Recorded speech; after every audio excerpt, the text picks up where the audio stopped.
Okay, so this tutorial is on how to use the SOB3D Devkits. So for the Blender files, there are three. You have a modeling, you have a classic, and you have a studio Devkit. So the ideal place to start would be to create the item that you would be using with the body shape. So typically that would be clothing or accessories or whatever other item that you feel you need to create. You ideally you should be making it in the modeling dev kit. It's set up in a way for um, physics to run properly and so forth. So we'll be modeling a we'll be modeling cloth. We'll be using modeling clothes. We'll be modeling clothes for the body shape using this dev kit.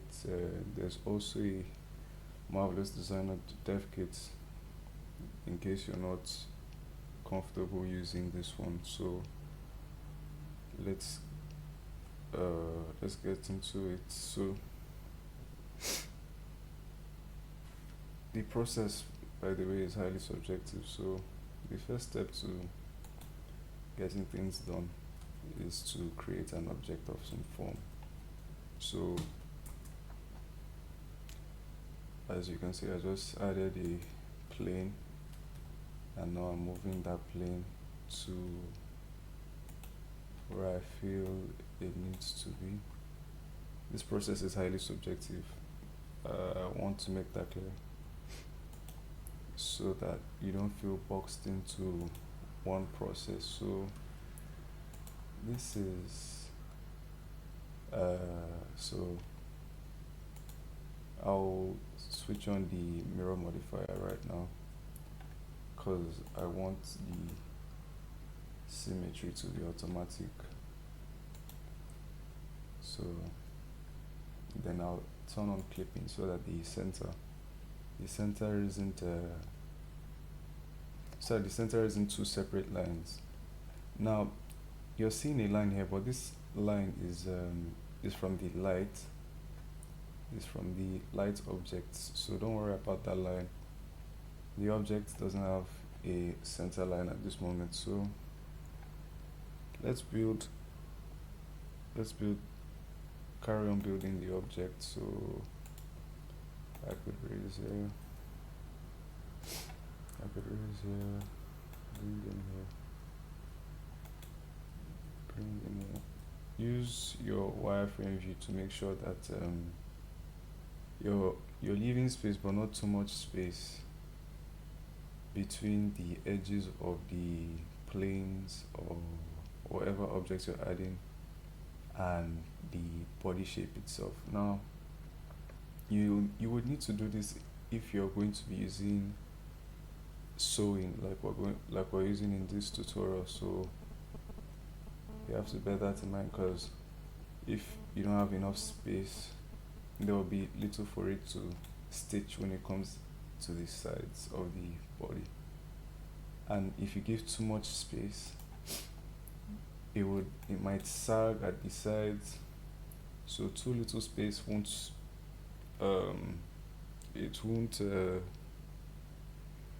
sew properly, and if you give out too much space, it's possible that your object would sag after sewing. So let's leave it at that. What else? Bring this in a bit and let's raise here. Yeah. So reminder, this process is subjective. It is simply up to you how best you feel you need to build your own mesh. What should be understood though is that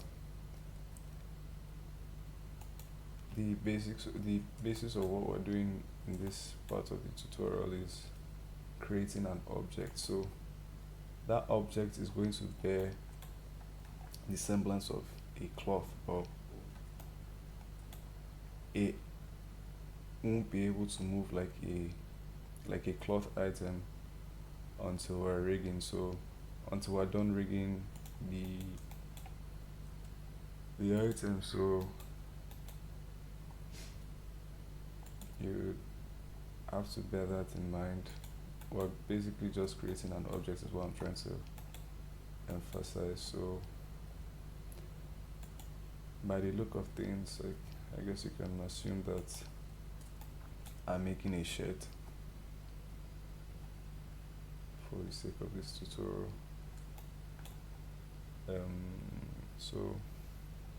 So you can subdivide as you like, and at the same time you can keep the subdivision simple for now. So what I like to do when I have a base shape like this is you can go to your UV editor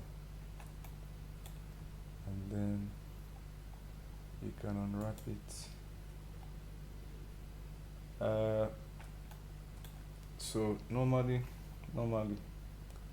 I would make the sleeves separate materials, but for the sake of this tutorial, why not make the entire front of the shirt one material and the entire back of the shirt another material. So I'm rotating this by 180 degrees.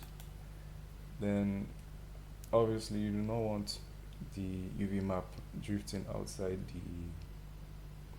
the box, the bounding box, so you can come and constrain image to bounds so it doesn't move out. Then you can scale it. Hold on, so let's bring this to the center a bit. You can scale it, hold on. So why am I scaling it? I'm scaling it so that I can now bring it to the half point. So if I scale that down to 0.5, I can bring it here. So I scaled it down to the half point so that when we use our mirror modifier, we can come here down to data and then we can mirror the U. So a UV map is, this is your U axis, this is your V axis. So it's basically like an XY. So this is your U and this is your V. Your U is your horizontal, so we're going to mirror it on the horizontal. That's why we are checking this box, and we need to make sure this one is on 0.5 so that it marks this line as the center point, and it just folds without us having to weld back these vertices in the UV map. So let's get back to modeling. Actually, modeling and edit mode are essentially the same thing. So I have this UV map here. Let's make two here. Like I said, this whole process now is up to you. So we're just going to make subdivisions.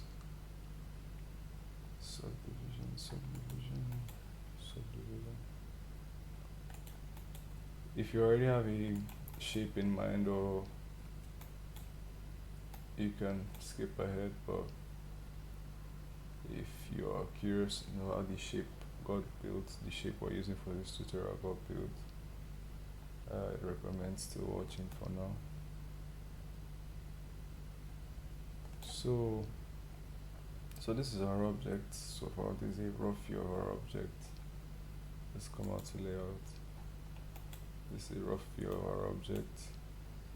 Sometimes you might want to make duplicates of the object in case you need to fall back to something later. So let's duplicate this plane.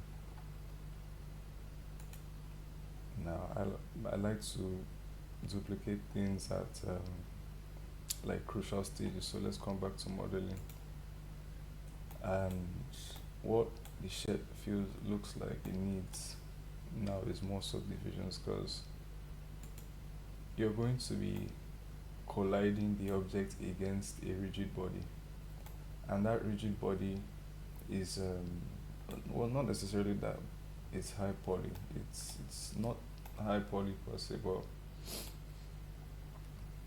the body would also need like a decent amount of vertices colliding against it for it to look natural. If your real life clothing for some reason should be converted to a 3D object, the poly count would look something more like this. But uh, for the sake of our renders being fast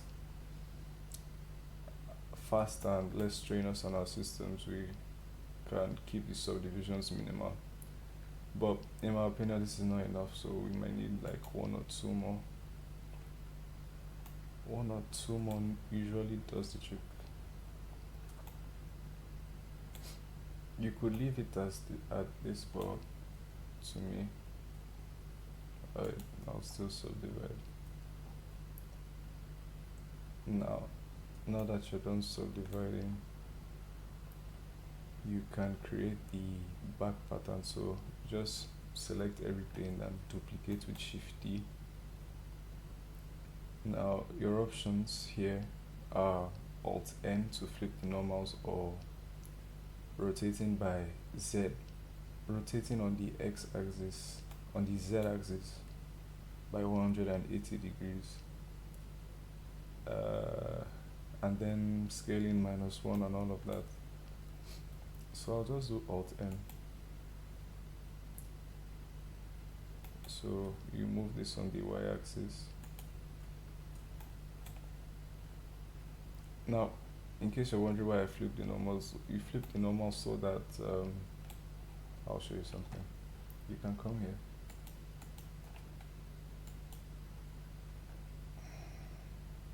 So if this is pointing out, give us blue lines if they are pointing out, that means that that's where the front side of the surface is. So that's why I flipped the normals, because it's the back side, but the back side of the back side, if that makes sense, should be this way. If I just continued with the duplication and without flipping the normals, the front side would be backed from the sunlight, if that makes sense. Then so let's turn that back off. Then our UV map.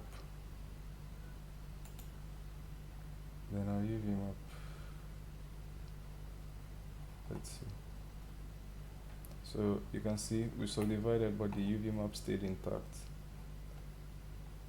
So that's the benefit of subdividing early. But if we unwrap, no, hold on, no, not you. Let's just unwrap the back. So if we unwrap the back, you'll see that it will flip. It will flip towards, like it has inverted laterally, if that makes sense. So we have to correct it, because we have to make sure that, because if we had left the UV that way, when baking, the texture wouldn't bake properly, or we'd have to use the front texture as the back texture, and there's no Y symmetry, so we have to set up the back UV separately. Your UV map process also is subjective. You can do the UV map after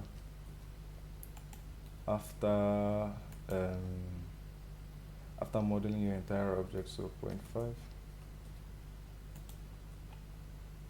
and then make sure this line make sure, okay, that line is already 1.5, fine. So you can see this is what the full map would look like at the end of the day. So let's come back to layout, and now, like I said, duplicating on after crucial steps. So what we're going to do now is, so let's go back to modeling and so.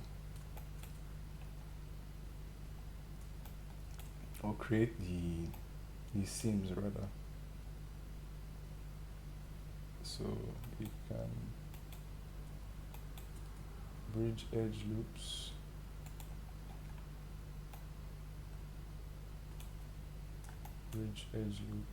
make sure that you are comfortable with the distancing between. It shouldn't be too much, but it shouldn't be too small either. So preview on wireframe mode again, that everything is in check.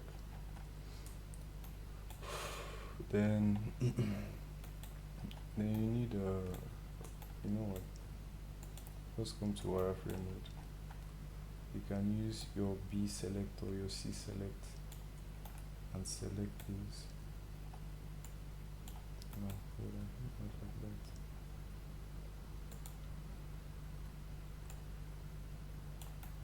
Sure. Okay. So your B select or your C select.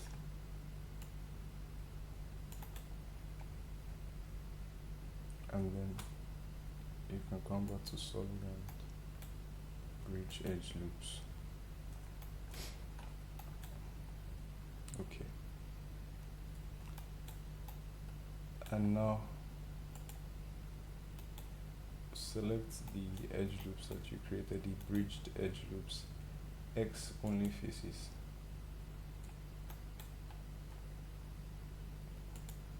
If you want to duplicate, I just like having things that I can fall back on in case.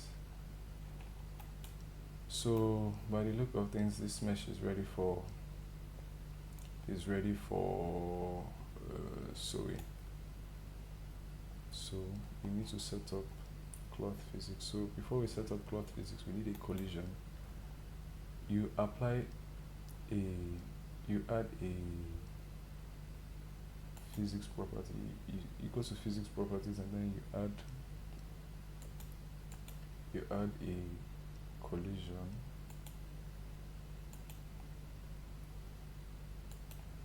to the body that you want to sew the cloth to. Only apply it to one body that you want to sew the cloth to, and make sure that the other bodies don't have it. If, for example, you want to change your mind midway, you have to remove it this way and then add it to another body. So but we're going to use this one. This is the full body GA version, so we're adding a collision to the body. Then I'd like to bump up the friction to the max and max out the friction. This is essential. The collision itself is essential, but everything now that I'm doing is subjective, so these are just my personal preferences. Bump this one up to 0.05 because I like having space between the cloth and some decent amount of space between the cloth and the body. But if you do not want that, you keep that at 0.02, or you can even lower it. Inner is fine. Then you add cloth to this object. So we have cloth. We're doing it for cloth. Now we need shape. We need shape, and we need to enable sewing. We need to enable self collisions as well. Self collisions. Now, normally when the cloth simulation runs, and like this vertex is falling on top of this vertex, let me show you something. and this vertex, say during the cloth simulation, falls on top of this vertex, it's possible that they could interrupt each other, they could crash into each other, and both self collisions would prevent that. So this is the distance for the self collision. That's fine. I'd like to make this 1.02. This is the distance between the collision of the cloth and then the the collision surface. So essentially we're ready to simulate. So play this. Okay. Just hang on.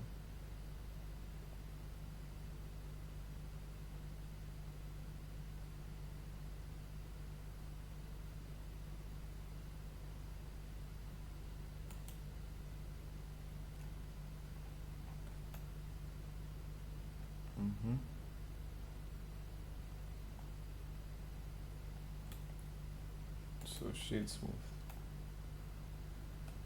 Now, why this is rumpled like this is because of the excess subdivisions.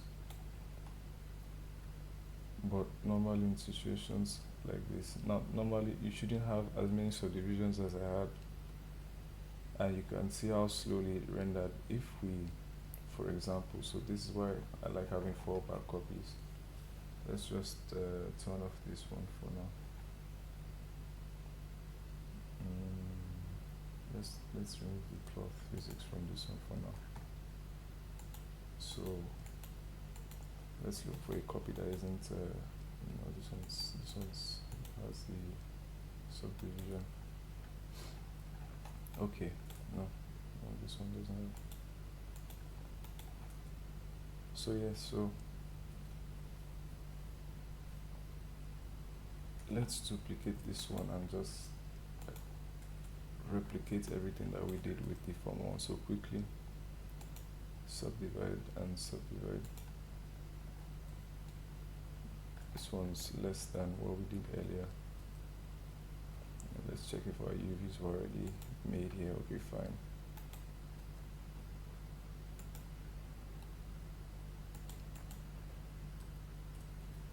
Then you duplicate GY, Alt N and flip.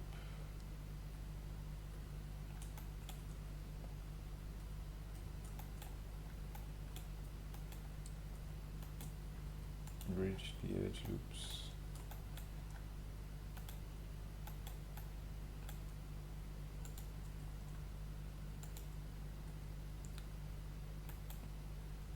Bridge the edge loops.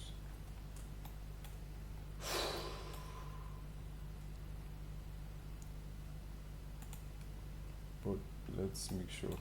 Let's undo this this edge loop for starters and come back to UV editing. You can just flip this, but make sure here is 1.5 and that your total selection looks like this. You can come back to modeling. Yeah, okay. So if you're wondering how I flipped it on in the UV editor, I pressed SX then -1. Okay. And bridge edge loops.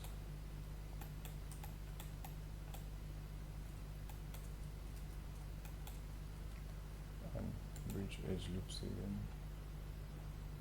Let's come to face select. X only faces. And so let's add cloth physics. Be sure that when you're adding cloth physics afresh now, you're at frame 0 or 1. Either 0 or 1 should be fine. showing self collisions. This was 0.02. This was 0.02, and I don't think I had anything else. I had self collisions, of course. Then also you have these settings here, depending on like if you want something more looking like cotton, denim, leather. Just wanted to point those out for a while. The default is cotton. So, all right, let's wait. And so you can see it's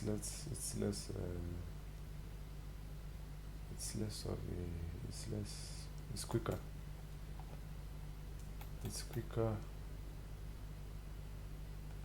and you can shade smooth. So we basically have our shape ready.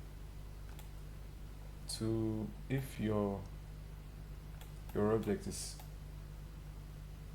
being clipping, it's going through the collision surface. There are things you could do to fix that. So one of them is bumping up this distance. No, sorry, this is 0.015, of course, this is 0.02.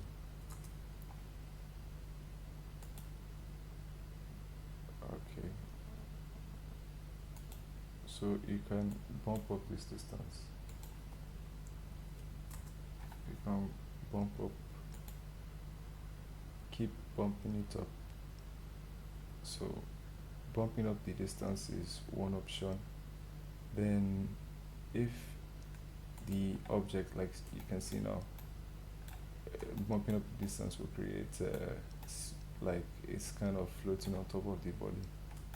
So if you're not satisfied with that kind of outcome, then what you would have to do is apply as it is, because you'd have to apply the modifiers as they are, and then manually drag out these things. It's not that stressful of a process, but all I'm looking for isn't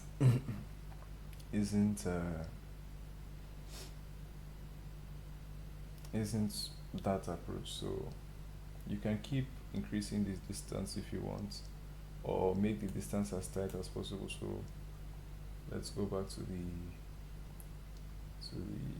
physics, and we can bring this down to 0.02.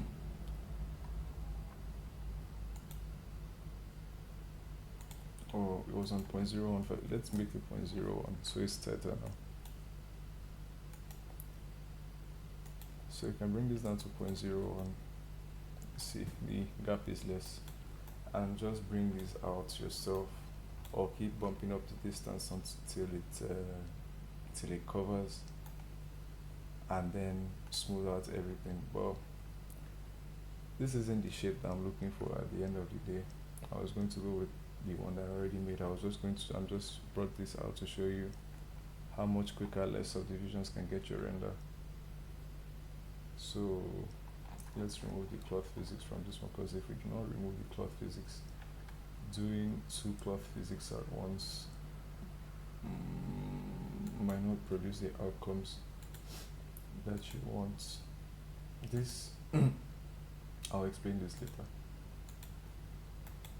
This I is to view your item. So we have, so let's re-add our frame 0, self collisions. Yeah, that's fine. Self collisions, and then object collisions. We had this at 0.02. Let's leave it at 0.02, and then so let's go.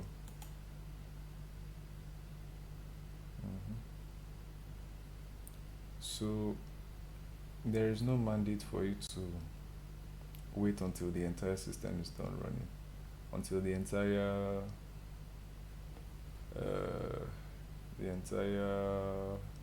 simulation is done. Neither is there a mandate that you have to pick the last frame you pause on, so you can come. So see, the thing stopped clipping just as at at frame 11, so we can apply it at frame 11. Okay, so ensure that you apply your materials, your modifiers, in the order that they are placed. So I'll first apply the mirror, then the cloth, because if you do it the other way around, your outcome wouldn't be what you expect. So we're not using this. We shaded smooth, of course, but this doesn't look reasonable for now. So we have several options of smoothing out the object, but before we do that, let's go into modeling.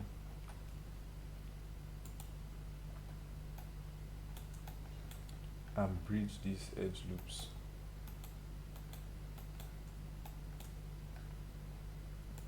Use edge select, because sometimes vertex select doesn't work. Hold on. So carefully just select the opposite edges. So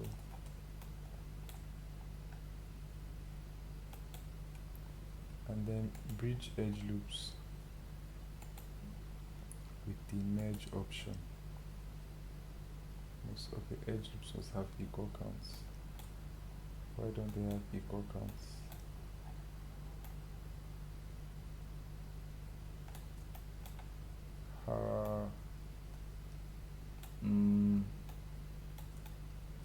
Let's see.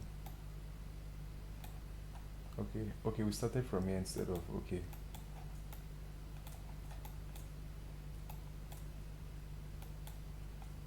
So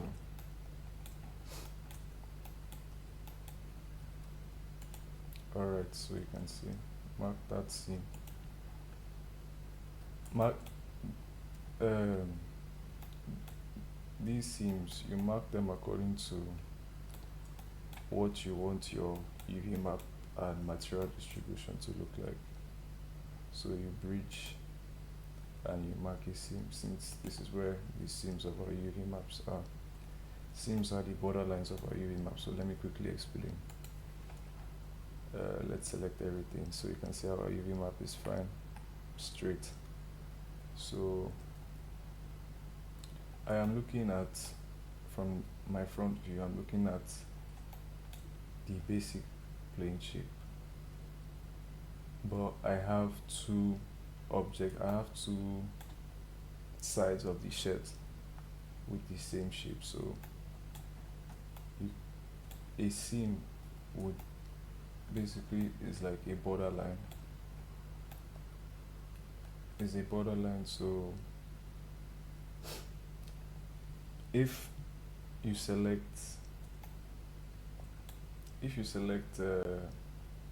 use L, let's finish adding all these seams first. Sorry. Okay, so let's bridge all these edge loops and mark a seam.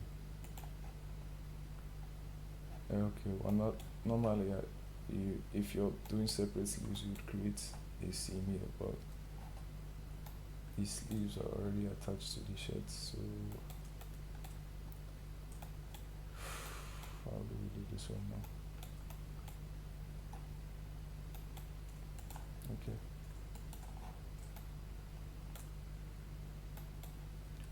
And bridge edge loops, so and mark seam. So I hope this explains what a seam is, what I'm about to do. So we have this, this,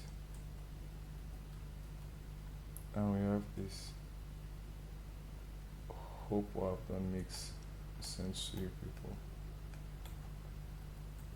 Basically, a seam is a borderline, and on that borderline, the UV map gets separated. So if I'm to create a seam here,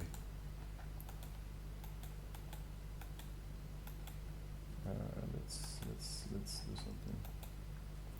Max seam. All right, and then I come to face select, and then I unwrap. You can see that this portion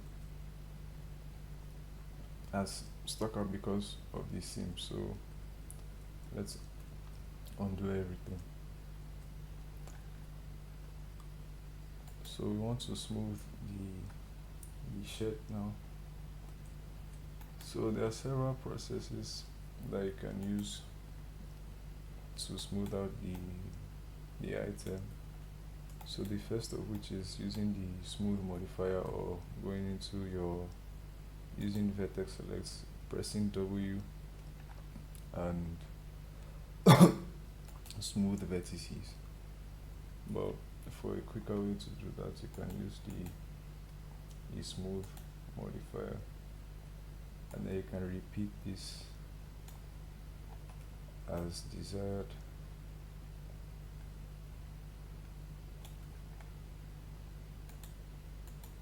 Then apply.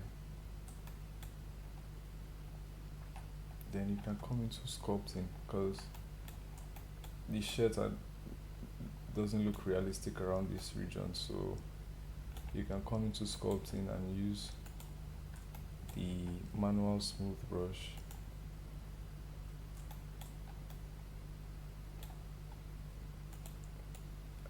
and smooth it out yourself, and smooth out this region yourself manually.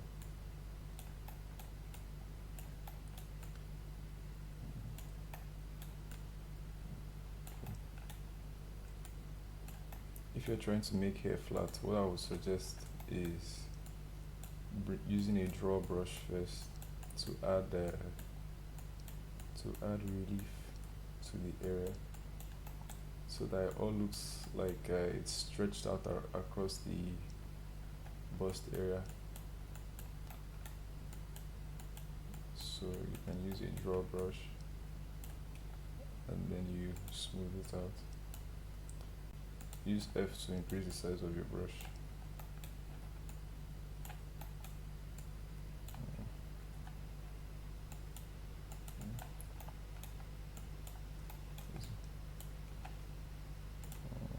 You can bring out your draw brush again. These areas are looking kind of hollow, and then smooth it out again. These rough edges, and smooth them out well.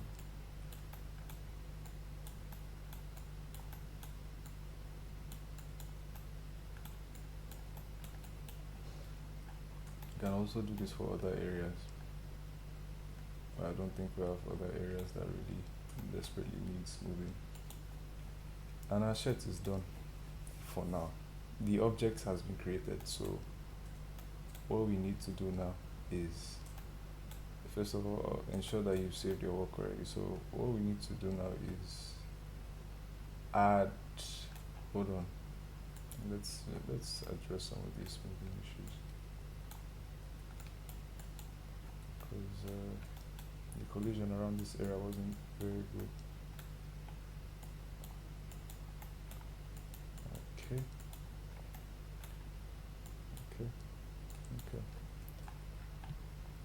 Okay. You should be fine. So we need to add materials. So we come back to UV editing. We have our seams. Now we come to the materials tab and we press plus. So we have essentially two portions of this object, the front and the back, that will have their own separate textures. Every object that has its own texture needs a material slot. A material isn't a texture on its own. So let's add a material. Now since we're importing an object into IMV, we need to index the material. So we come square bracket open, or any number above, from 10 and above, I believe. So let's use 20. Let's call it front.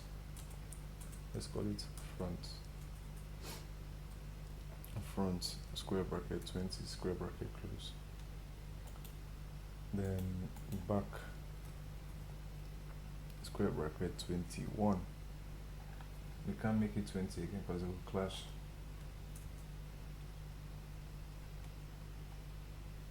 Then now when you add front, everything automatically is assigned to front.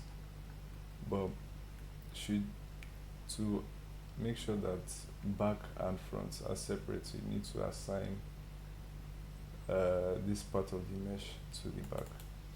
Now, how I selected everything and it didn't select this part is because we've already marked our seams. And I used L while holding face select. While on face select mode, I used L, and so I'll show you again. Using L, we'll just select the part that you need that is bordered by the seams, and we'll go to shading. So shading is where you can add details to your materials. There are several ways to add details to your materials, but let's first verify that back and front are separate. First copy this value, E7, E7, E7, so that we don't have to get the value wrong. So this is a way you can verify. You can bake it like this if you want. You can change the materials to any color, but I want to use the default color the default color to bake. So paste it back to E7, E7, E7. So to baking is capturing the shadowing of the object onto an image or set of images in our case. So we have two materials, meaning that we need, sorry, hold on, what's going on?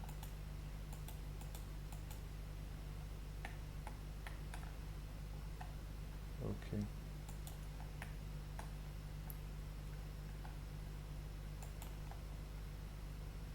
Okay, so you can come to shading, Shift A, there's image texture. So our front, so we're going to call this image front texture.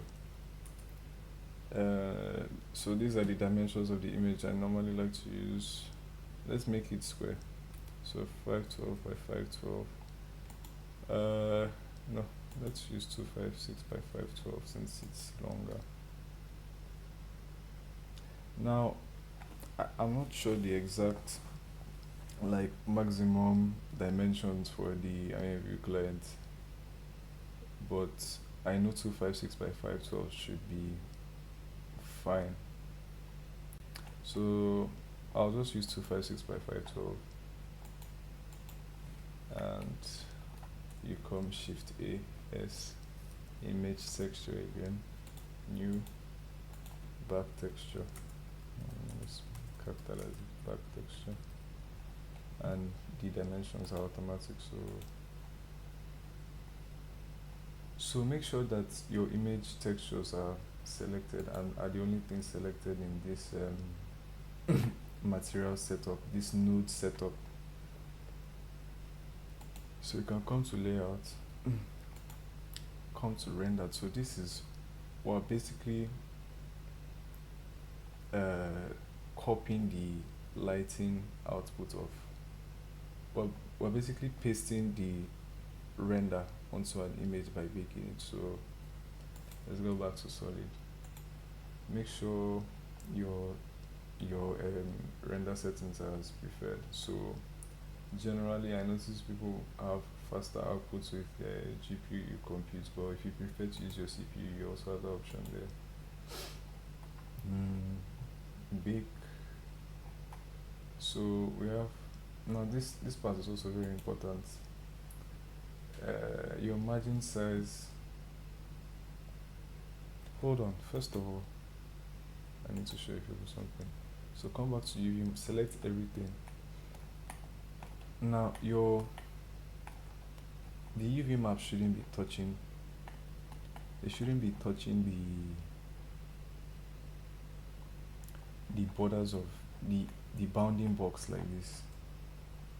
So I would suggest bringing it down a bit, because normally that thing, when it's touching the bounding box. Oh, my little mouse, what's going on?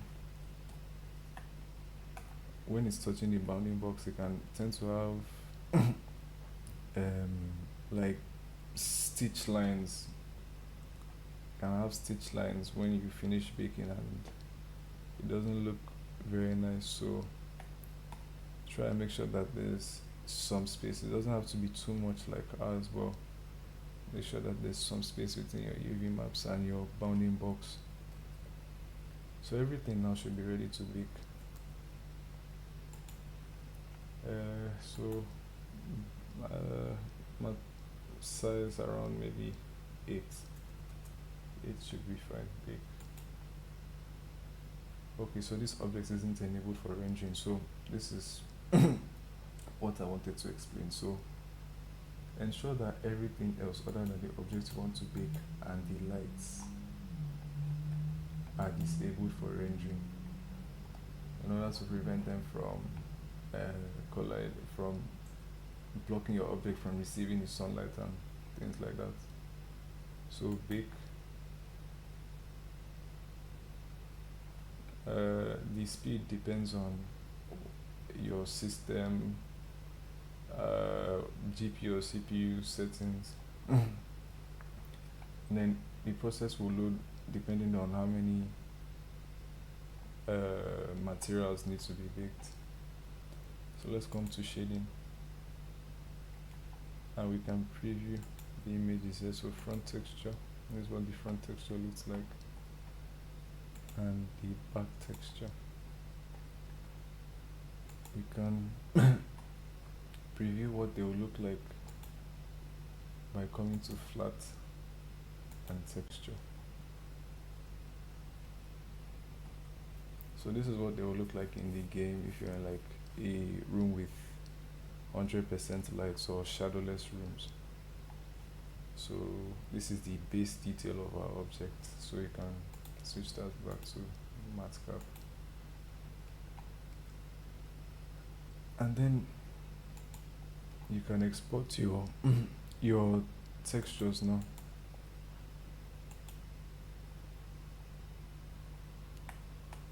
You can export your textures using the image save as or save a copy,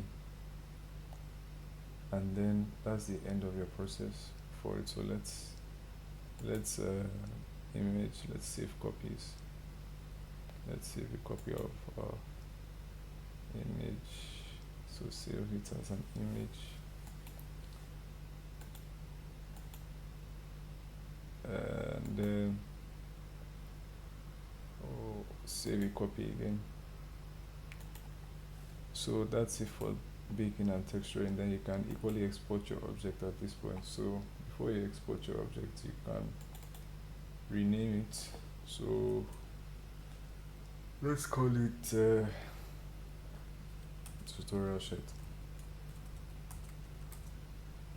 Use underscores, because if you use a space, you can use a space, but it would it wouldn't be imported into the game with space, basically. So I can add I think percentage 20 or something like that would be in between, so just use an underscore instead and export. Now you can use FBX or OBJ or anything, or any of these settings, but let's use FBX. Yeah, let's use FBX. So if you're using FBX, you have to make sure that you have selected objects only and rename the FBX to whatever you desire. The file name isn't dependent on this, so you can rename the file name to whatever you wish and export, and you're done. And you're done with the modeling phase. So the next phase of the process is weight painting, and then afterwards you have to import it into the game client. All right, thank you.